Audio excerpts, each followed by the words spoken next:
আসসালামু আলাইকুম রহমতুল্লাহি ওয়া বারাকাতুহু। আলহামদুলিল্লাহ ওয়াসসালাতু ওয়াসসালামু আলা রাসূলিল্লাহ ওয়া আলিহি ওয়া সাহবিহি আজমাইন। প্রিয় তাওহীদি মুসলিম উম্মাহ, আল্লাহ সুবহানাহু ওয়া তাআলার শুকরিয়া আদায় করে আমি কিয়াম অধ্যায়ে অর্থাৎ কিয়াম বিষয়ে আমি একটি আলোচনা দিচ্ছি। আলোচনাটা ছোট ছোট 3টি পর্ব হবে। আজকে প্রথম পর্বের আলোচনা করছি যে কিয়াম শব্দটি এটি একটি আরবি শব্দ।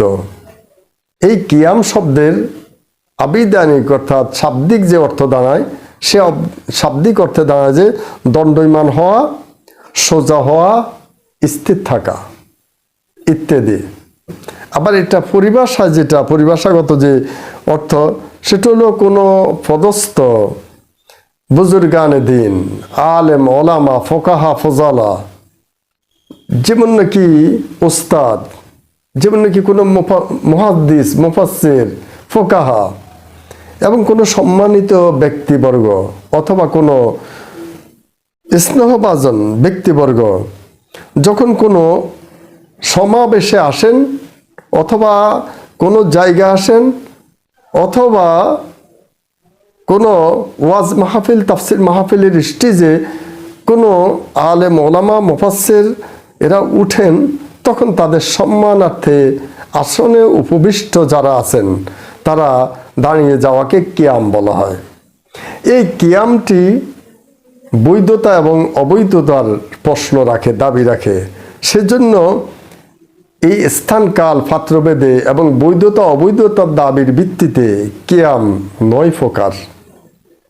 মুহাদ্দিসিন ইকরাম কিয়ামকে 9 প্রকারে ভাগ করেছেন। তো প্রথম প্রকার হচ্ছে কিয়াম লিত্তাজিম, সম্মানার্থে দাঁড়ানো, কাহার সম্মানার্থে দাঁড়ানো। যেমন নাকি পিতামাতা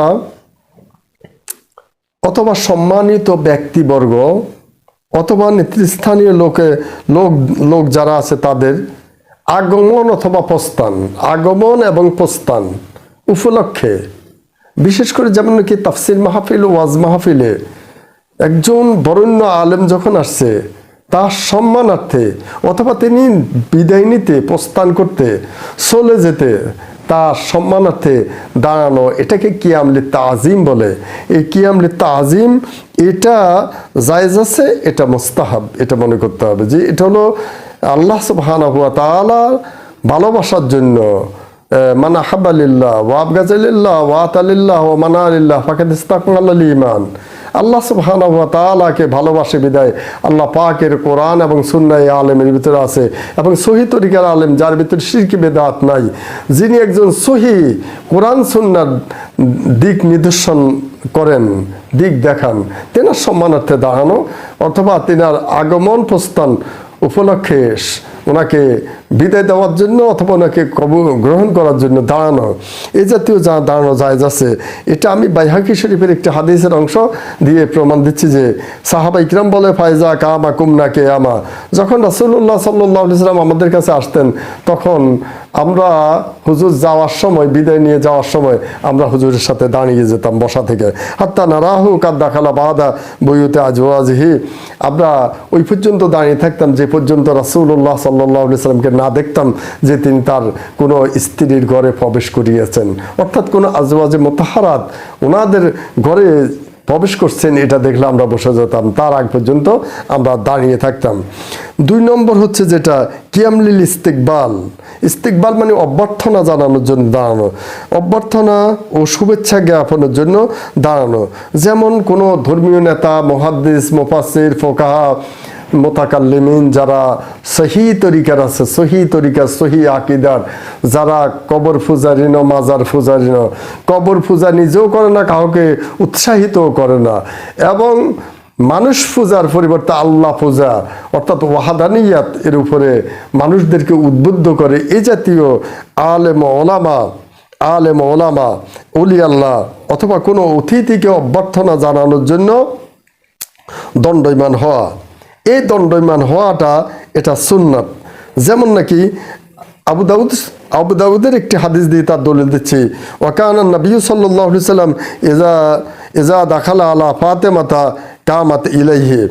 নবী করিম সাল্লাল্লাহু আলাইহি সাল্লাম যখন নাকি ফাতেমা রাদিয়াল্লাহু তাআলা আনহার বাড়িতে যেতেন, ফাতেমা রাদিয়াল্লাহু তাআলা আনহা হুজুরের আগমন টের পেয়ে অথবা হুজুরকে দেখেই হুজুরের দিকে দণ্ডায়মান হয়ে কামাত ইলাইহি, হুজুরের দিকে তিনি দণ্ডায়মান হয়ে আসতেন। ফাতেমা রাদিয়াল্লাহু তাআলা আনহা হুজুরের হাতে ধরতেন, ধরে ফাতেমা রাদিয়াল্লাহু তাআলা আনহা যেখানে বসতেন হুজুর সাল্লাল্লাহু আলাইহি সাল্লামকেও সেখানে বসাতেন।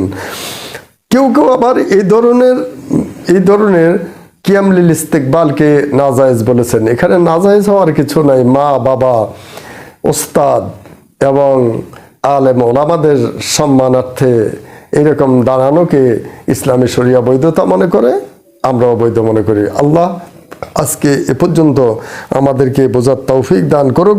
হাদা মা ইনদি ওয়াল ইলমু ইনদাল্লাহ আলাইহি তাওয়াক্কালতু ওয়া ইলাইহি উনীব। আসসালামু আলাইকুম ওয়া রাহমাতুল্লাহি ওয়া বারাকাতুহু।